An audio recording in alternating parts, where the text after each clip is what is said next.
tamtego roku, gdy zima nad Małopolską rozgościła się na dobre. Zapowiedź rychłych zmian zmroziła mieszkańców równie mocno jak lodowaty wiatr.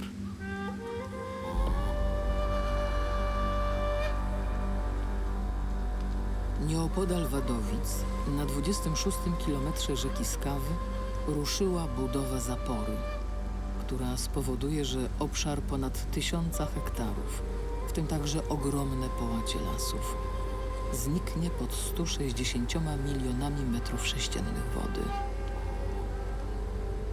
Czy zapora zrujnuje życie obecnych mieszkańców lasu? Gdzie się podzieją po zalaniu doliny? A może pojawią się nowi?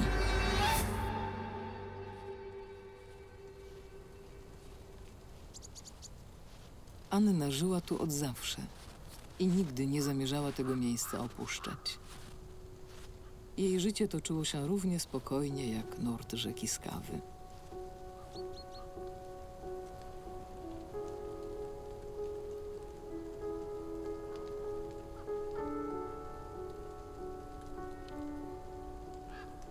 Rok za rokiem, zima za zimą, dzień za dniem, żyła tu prostym życiem, zgodnym z porami roku.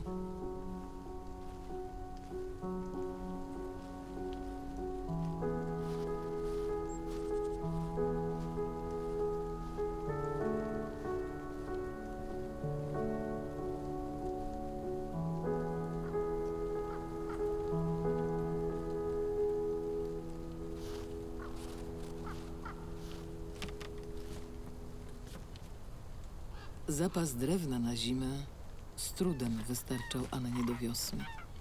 Ale to klangor powracających żurawi nieomylnie wskazywał koniec zimy.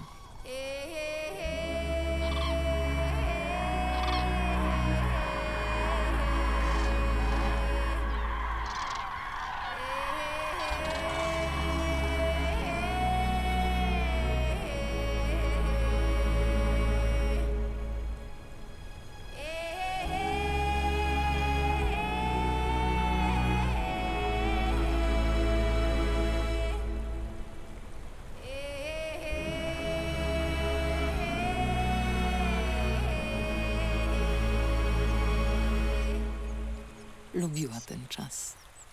Lubiła, gdy Skawa uwalniała się z okowów lodu, a jej opustoszałą dotąd dolinę niebawem wypełnić miał gwar wszelkiego ptasiego drobiazgu.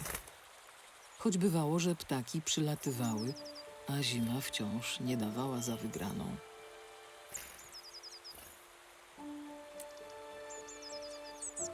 Owadożernego rudzika zaskoczył śnieg i mróz. I gdyby nie rozmarznięta już rzeka, nie miałby gdzie znaleźć pożywienia.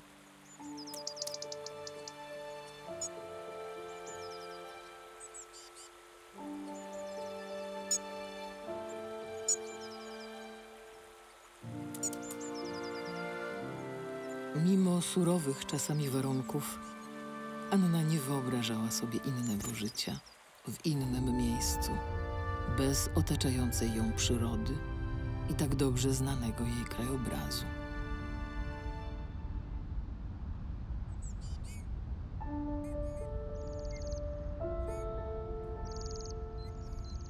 Chłód, niedostatek pożywienia i zbyt długo zalegająca pokrywa śnieżna sprawiły, że ta sarna nie doczeka już wytęsknionej wiosny.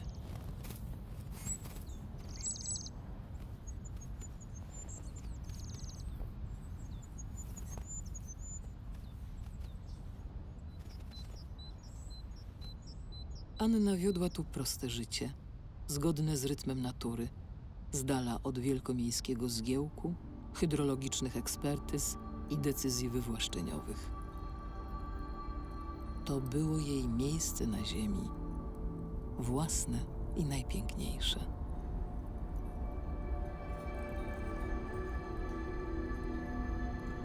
Piękne zimowymi płatkami śniegu i lodowymi witrażami malowanymi mrozem.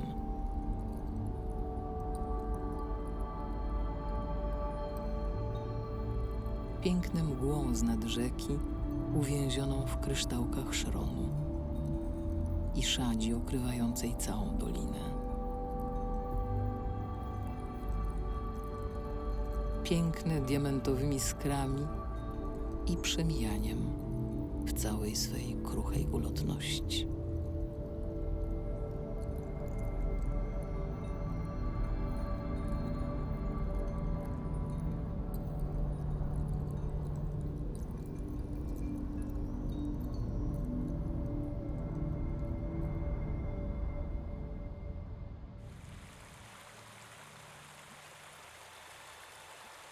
W końcu wiosenne roztopy obudziły przyrodę z letargu.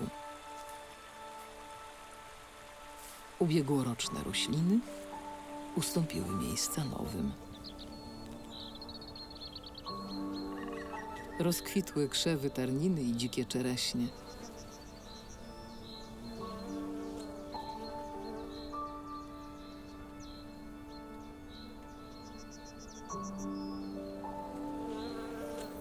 Pszczoły ruszyły na miodobranie, gdy cała dolina obsypała się kwieciem.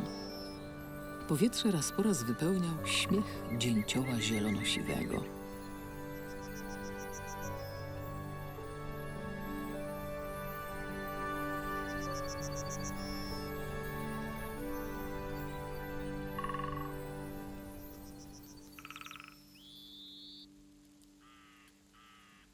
Pozostałości po sarnie stały się pożywką dla innych organizmów.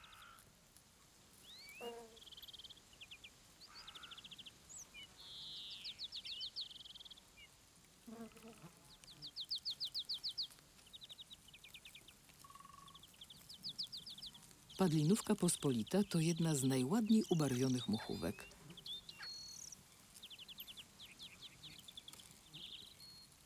Jej larwami żerującymi w padlinie często żywią się ścierwce, które obecność padliny potrafią wyczuć z wielu kilometrów. Nagłe nadejście spóźnionej wiosny spowodowało, że w powietrzu się wręcz zakotłowało. Każdy się gdzieś spieszył. Stada kaczek ustawicznie zmieniały miejsce. Wszystko, co żyje, szukało dogodnego miejsca do złożenia lęgu. Każdy skrawek ziemi został wielokrotnie obejrzany i oblatany nieskończoną ilość razy w poszukiwaniu tego jedynego miejsca, najlepszego do wyprowadzenia potomstwa.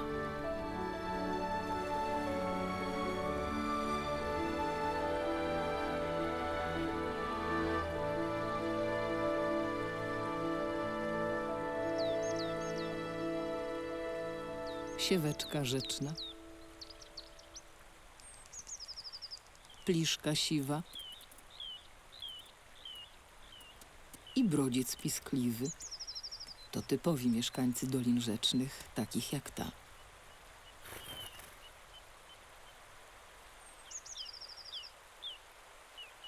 Nie przeszkadza im wartki nurt.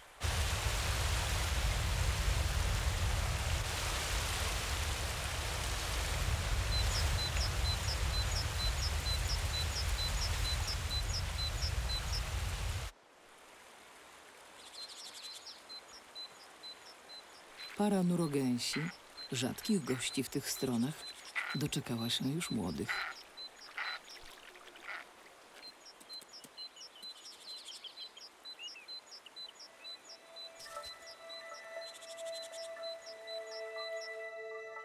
W oczku wodnym przyległym do rzeki, w cichym zakolu trzcinowiska, parka łysek zbudowała gniazdo. Perkozy załóżniki rozpoczęły swój taniec godowy.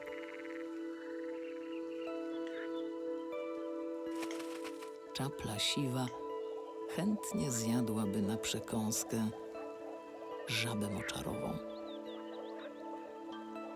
Ich samce w okresie godowym, trwającym ledwie kilka dni, przybierają zupełnie nietypową dla żab barwę niebieską.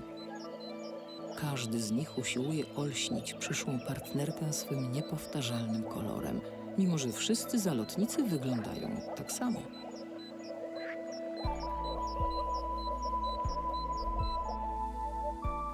Tuż obok W wierzbowych zaroślach ukrył się dudek. Rzadko można go zaobserwować w odkrytym terenie.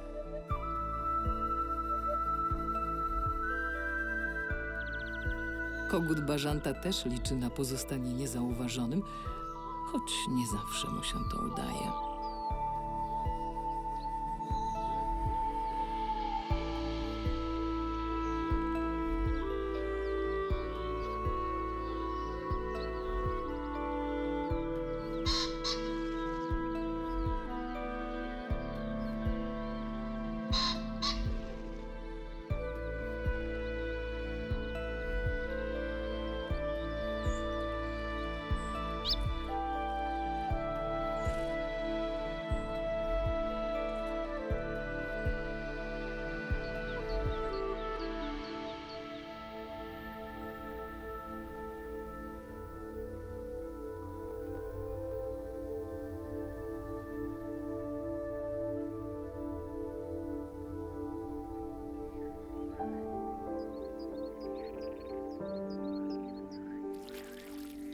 Kaczki krzyżówki, gęgawa, kokoszka wodna, łyski,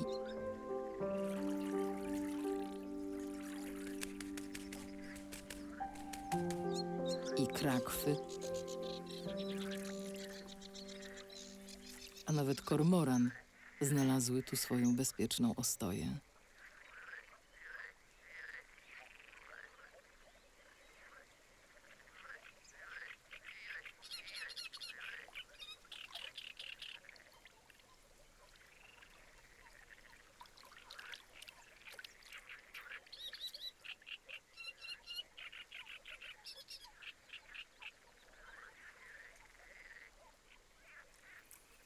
Niezwykle ostrożne gęgawy, choć wydawać by się mogło, że zupełnie odkryte.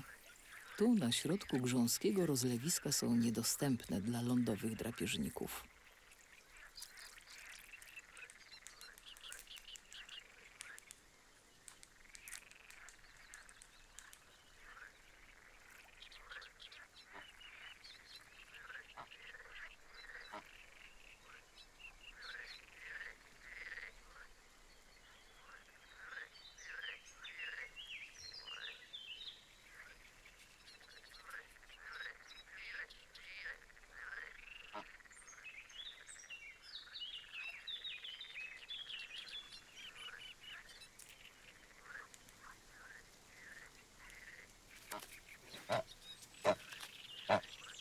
Zaniepokojony gąsior dostrzegł jakieś niebezpieczeństwo.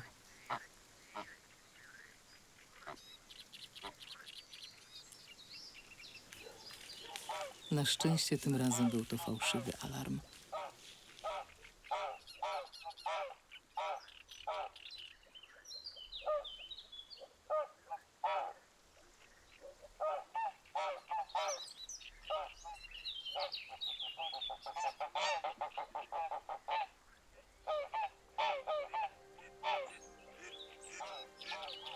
Ale raz przestraszone gęsi odleciały w popłochu.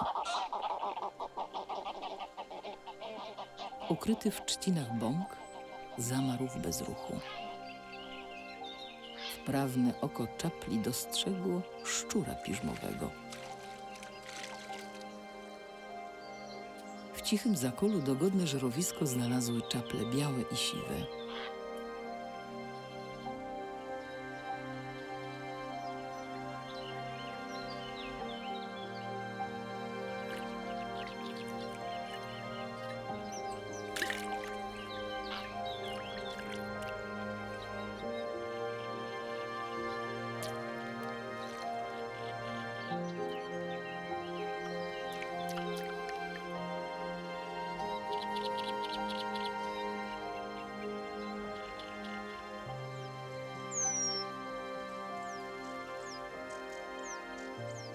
Trzcinowiska przetykane brzozami i wierzbową łoziną to ulubiony biotop remiza.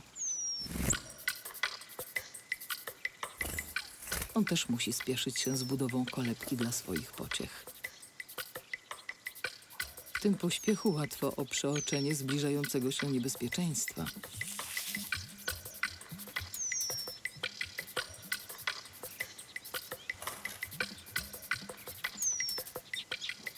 Samce remiza rozpoczynają budowę nawet kilku gniazd, do których wabią samiczkę.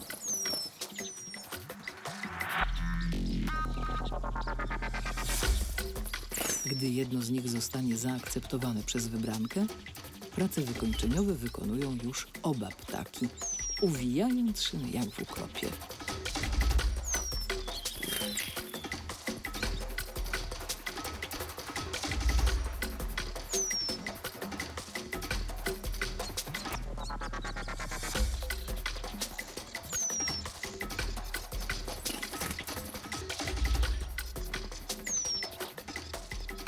Takiej misternie utkanej sakiewki z wełnistych części roślin nie powstydziłby się najlepszy zakład przędzalniczy.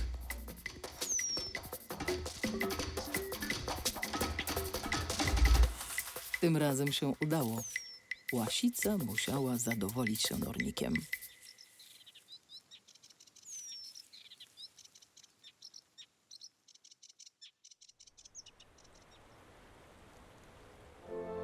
Skawa toczy swe wody przez wadowicką ziemię w korycie typowej podgórskiej rzeki, lecz obfituje w liczne meandry i ciche zakola, charakterystyczne dla rzek nizinnych, tworząc dogodne siedliska dla rybołowa, kormoranów,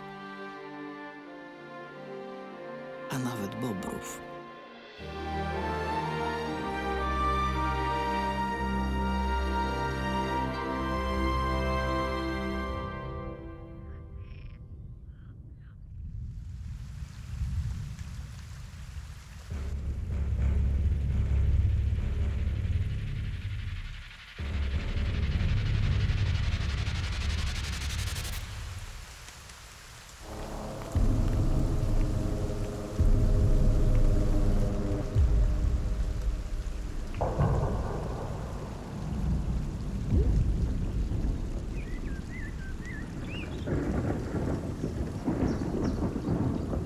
Wiosenny, ciepły deszcz zdaje się zmywać wszystkie troski naszych bohaterów. Gdy tylko jego kojący szmer ustaje, mieszkańcy doliny wracają niepostrzeżenie do swoich zwykłych, codziennych zajęć.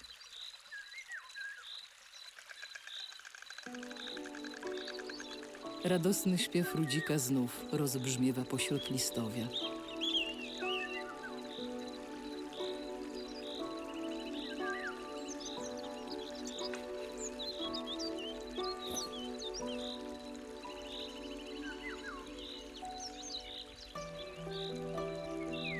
Mimo nawału rodzicielskich obowiązków, Rudzik zdaje się przyglądać kapturce zbierającej pajęczyny, które posłużą jej za spoiwo przy wiciu gniazda.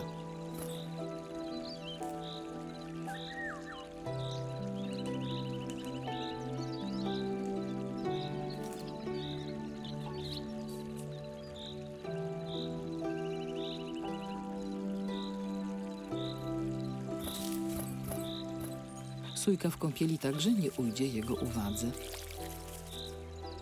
Ani zimorodek po nieudanym polowaniu. Oprócz Anny mają tutaj swój dom liczne leśne zwierzęta. Puszczyki, jelenie i cała masa ptaków śpiewających.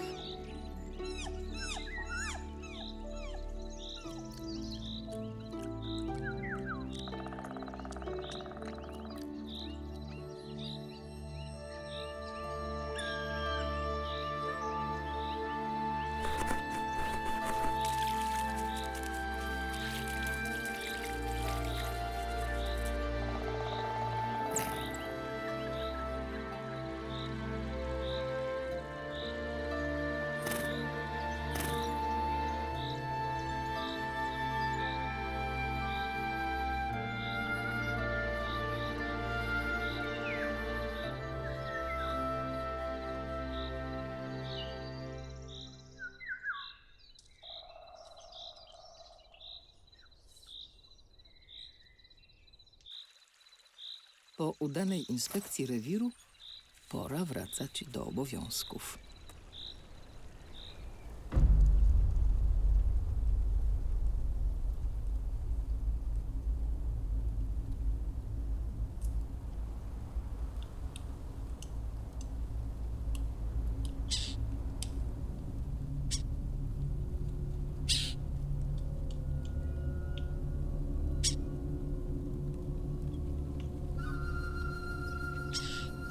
Świeżo wykuta dziupla dzięcioła wpadła w oko szpakowi. Jej prawowity właściciel musi stale mieć się na baczności.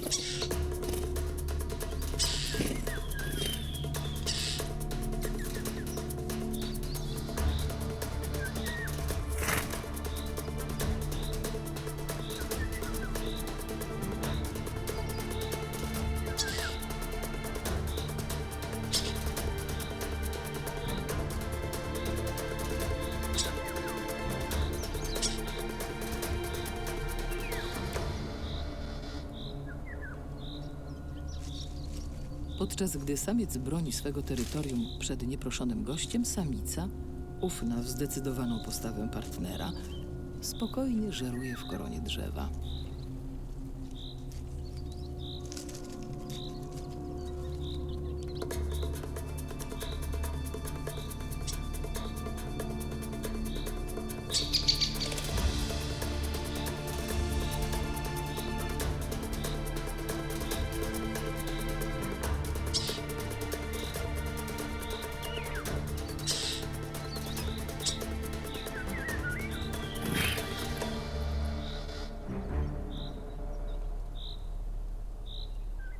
Wygląda na to, że kandydat na dzikiego lokatora ostatecznie został zniechęcony.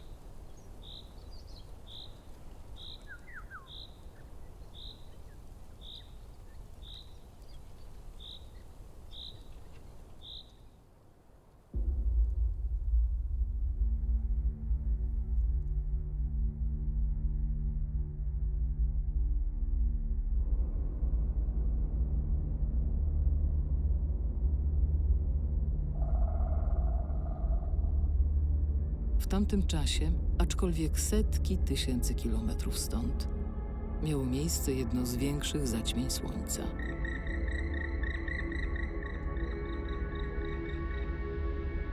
Nie wiemy, czy to zjawisko astronomiczne miało jakikolwiek wpływ na dalsze losy tego rajskiego zakątka. Ale jeśli wierzyć dawnym astrologom, nigdy nie zwiastowało ono nic dobrego, o czym mieliśmy się niebawem przekonać.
W maju owego roku wezbrane wody z Kawy omal nie zmyły domu Anny.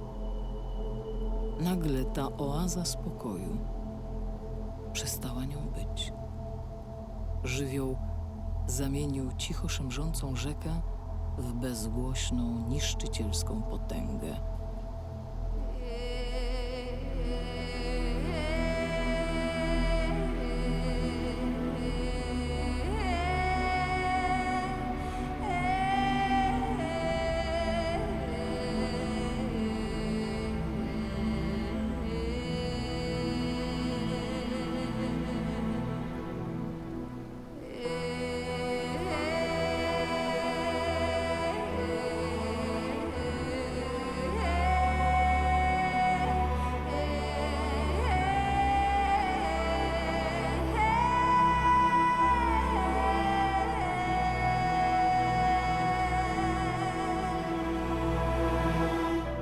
Kolejna powódź przyszła zaledwie 4 lata później.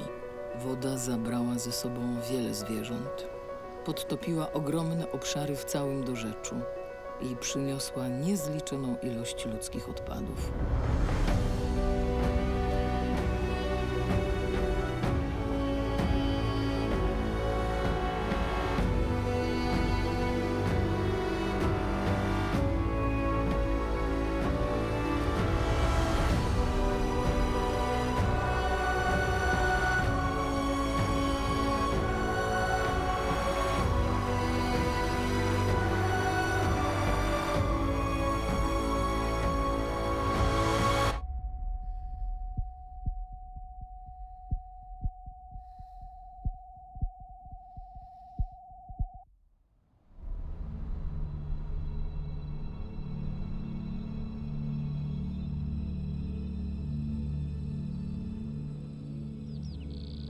Niebawem wszystko wróciło do normy. Natura jak zawsze poradziła sobie z własnymi żywiołami. Czy zatem na pewno musimy jej w tym pomagać?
W upalny wieczór trwa tajemniczy taniec błędnych ogni.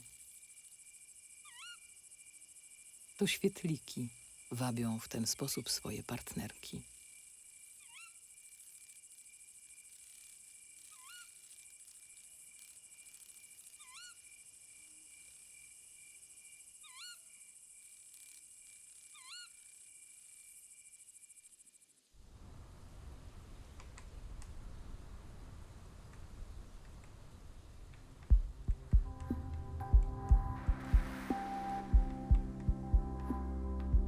Letni poranek. Jenot wyrusza na łowy.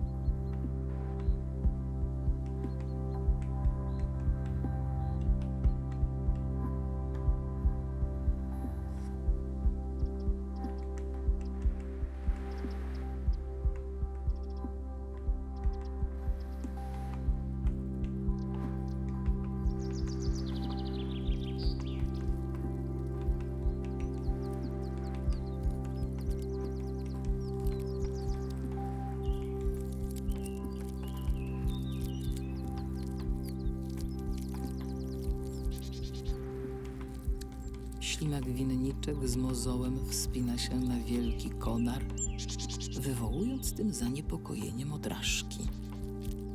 ale jako typowy roślinożerca nie stanowi dla niej żadnego zagrożenia.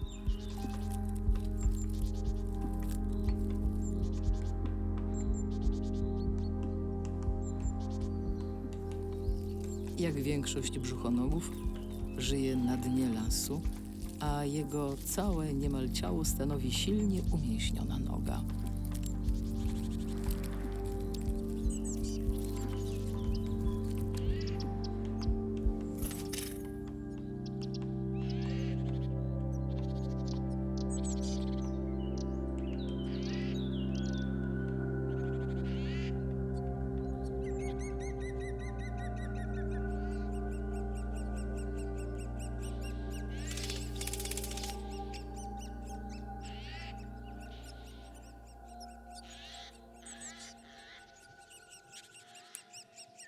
Znajome dzięcioły dochowały się szczęśliwie potomstwa.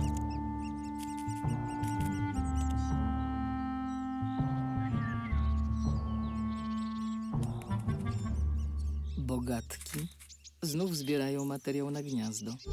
Wyprowadzą wkrótce drugi lęk.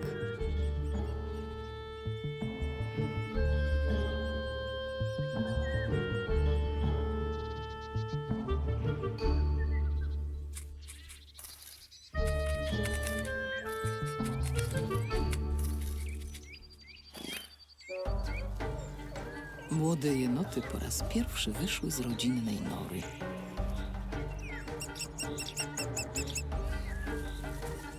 W ciepłych promieniach słońca nabrały ochoty do zabawy.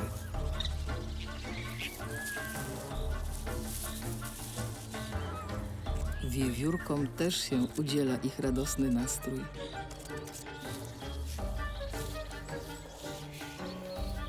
Pod troskliwym okiem mamy mogą czuć się zupełnie bezpiecznie.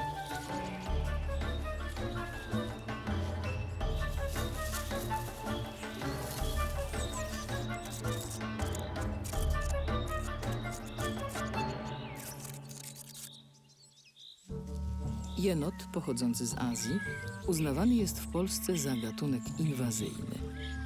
Ale skoro dotarł i zamieszkał aż tu, to znaczy, że w wysiedlonym pod potrzeby zbiornika terenie znalazł odpowiadający mu biotop.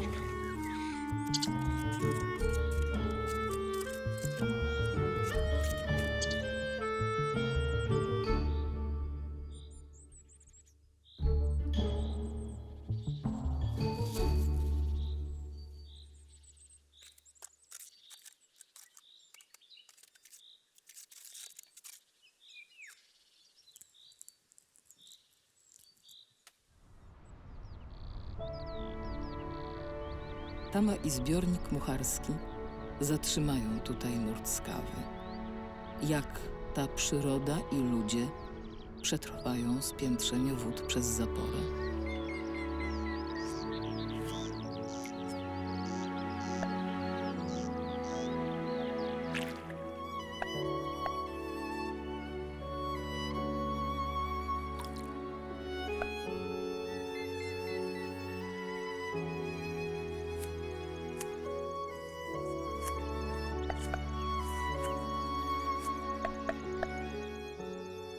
Póki co kwitnie tutaj życie, jakiego próżno szukać w bliższej i dalszej okolicy.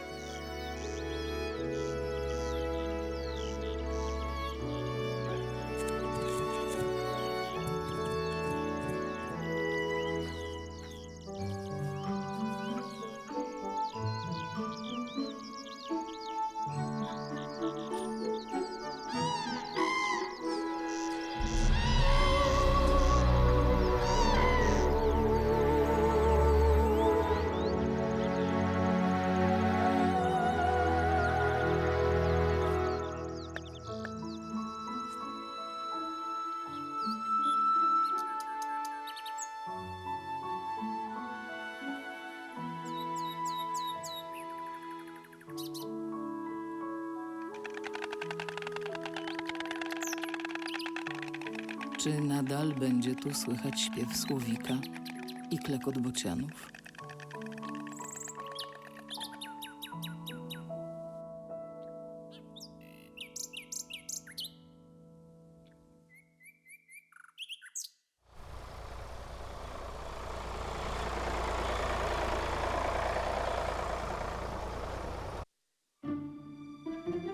samca owadów i małych gryzoni, dzierżba gąsiorek oraz niezwykle skryty bąk to ptaki niemal niespotykane już w zachodniej Europie.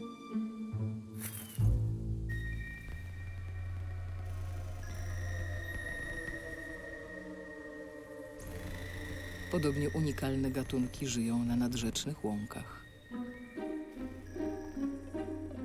To kolejny kosmos, tyle że w skali mikro. Na wtyka straszyka czai się żaba trawna.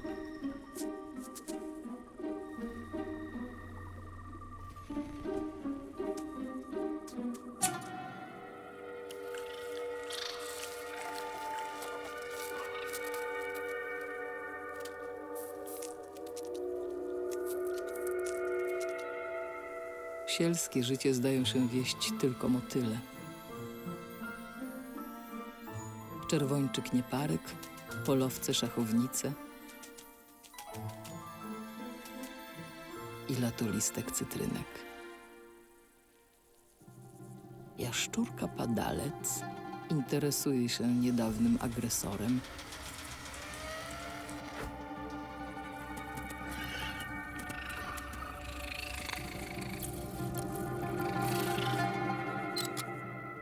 Niestety okazał się być za wysoko. Drapieżne mrówki także szukają żeru. Tylko czekają, kiedy żukowi wiosennemu powinie się noga.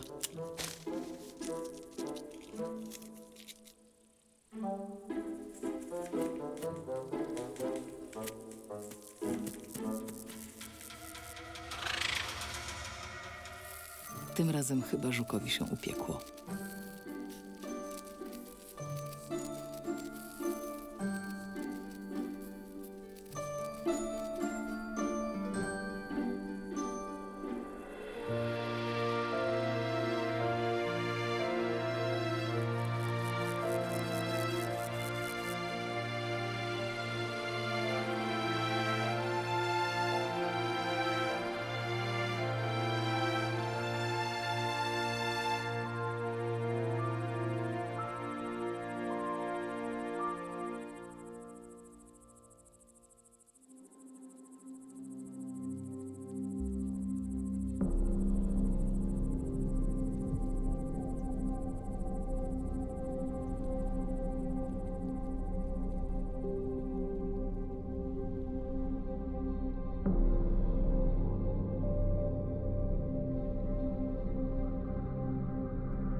W związku z budową zbiornika retencyjnego w gminie Mucharz swoje domy musiało opuścić 2000 rodzin zamieszkujących okolicę przeznaczoną pod zalanie.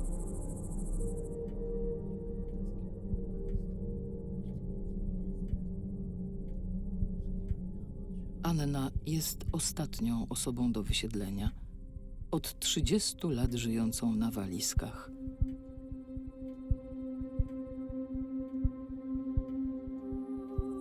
Gdyż od tylu już lat trwa oddawanie tej hydrotechnicznej inwestycji do użytku.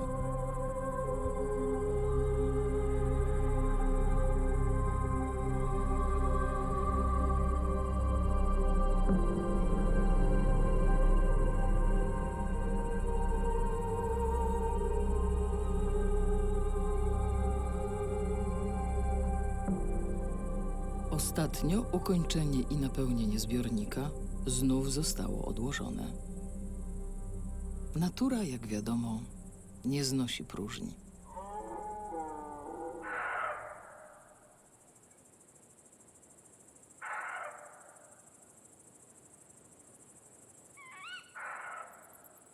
Na opuszczone przez ludzi tereny z biegiem czasu powrócili ich pierwotni mieszkańcy.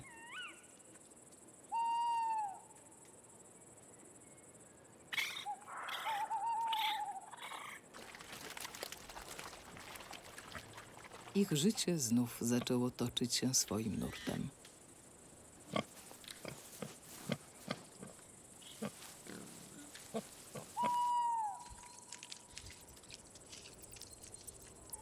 Zwierzęta nie przeczuwały jednak, że ta odmiana może nie potrwać długo, a świeżo zajęte rewiry wkrótce znaleźć się pod wodą.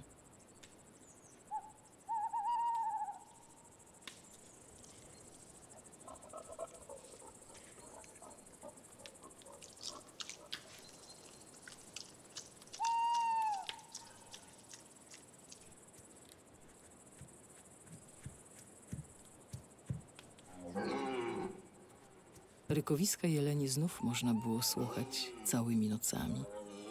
A gdy dni stawały się coraz krótsze, kto żyw gromadził zapasy tłuszczu przed zimą.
Nadeszła pora jesiennych odlotów, walone mgieł połączyły niebo z ziemią i otuliły całą dolinę jak do snu.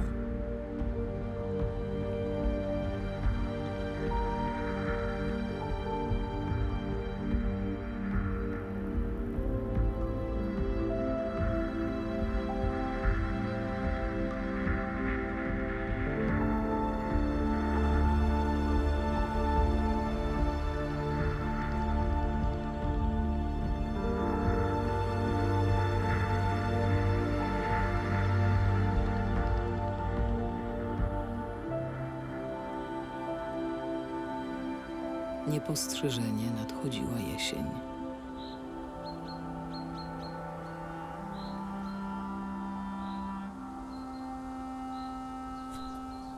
Poranki stały się chłodne, zwierzęta zaczęły gromadzić się w stada, a drzewa w lesie przyoblekły się w kolorowe liście.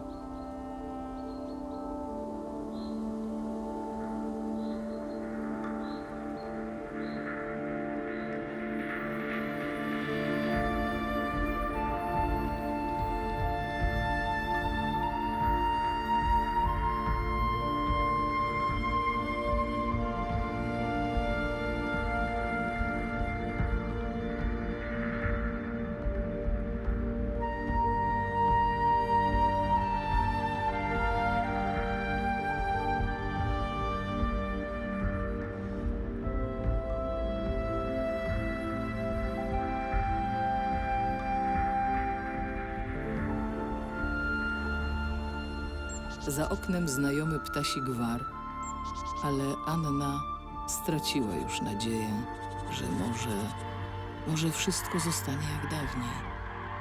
Tak jak zapamiętała to ze swego dzieciństwa i jak widziała to potem przez wszystkie te lata, gdy nurty skawy, niczym niezaburzone, toczyły swe wody pod jej oknem.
Ostatniej zimy w domostwie Anny jak zwykle był zapas drewna, które zapewniało ciepło do wiosny.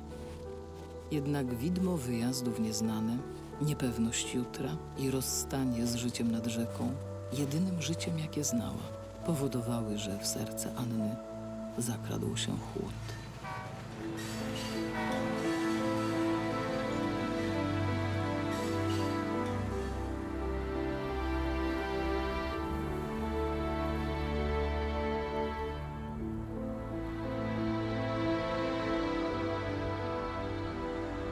W świeżo zajętych rewirach trwało przedwiosenne poruszenie, ale nowe tereny stanowią i szansę, i wyzwanie.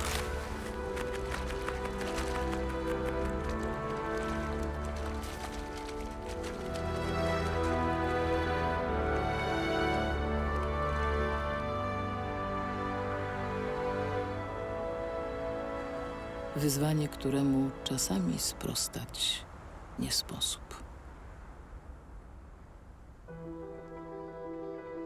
Kolejna wiosna pojawiła się niezawodnie o zwykłej porze. I niby wszystko jest jak dawniej. Ten sam dom, to samo okno i ta sama skawa za oknem. Tylko Anna jakaś inna.